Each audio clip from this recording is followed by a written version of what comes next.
to whom do we attribute that change? To those victories, and they are victories. I mean, I think we should be explicit about that. Yeah, they are victories. It's very good that there's a lot less sexism and racism than there was 30, 40 years ago.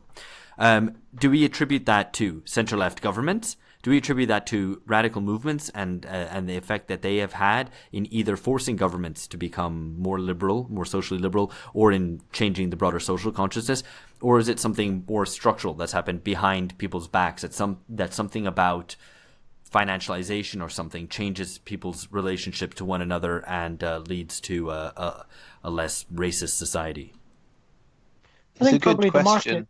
I think the market. The liquidification of all that is solid melts into the air, and the neoliberal state is that the market has an emancipatory aspect to it, and so insofar as the neoliberal state or the neoliberal order as well helped to dissolve some of the inherited kind of racial.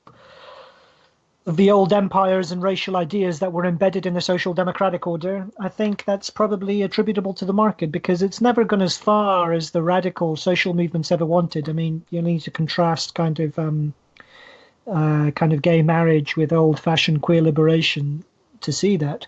So I'm not quite, I don't wish to dismiss the efforts of so many kind of campaigning groups, and I'm sure there's very specific concrete kind of legislative changes, say, I don't know, like rape in marriage, for instance, that's now considered illegal, that I think you can probably identify as the effort of it necessitated and required conscious intervention by groups that were organized in order to achieve those things.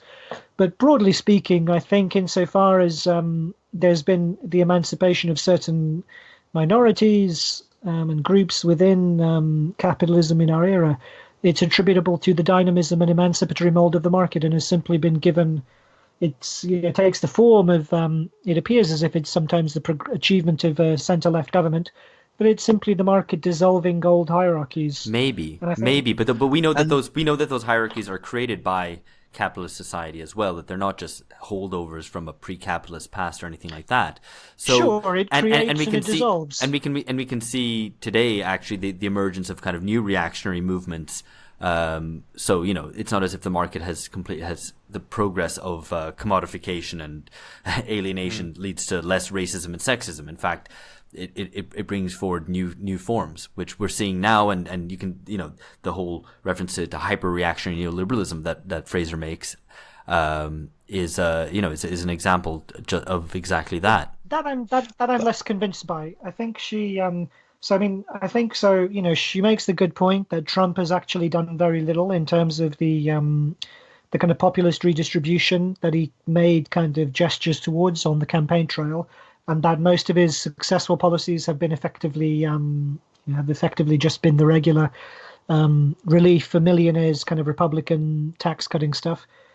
So, notwithstanding that, though, he has done two things, which is, and we can't falter too much on this, given that the book is short, and that it's that there's been things have developed quickly over the last couple of years, but he's held back the imperial war machine more than previous neoliberal presidents did. A, and B, also that he his tariff wars and his protectionism, I think, are genuinely novel, and they don't fit any kind of model of what you would call hyper-reactionary neoliberalism or anything else. I think any form of neoliberalism, yeah.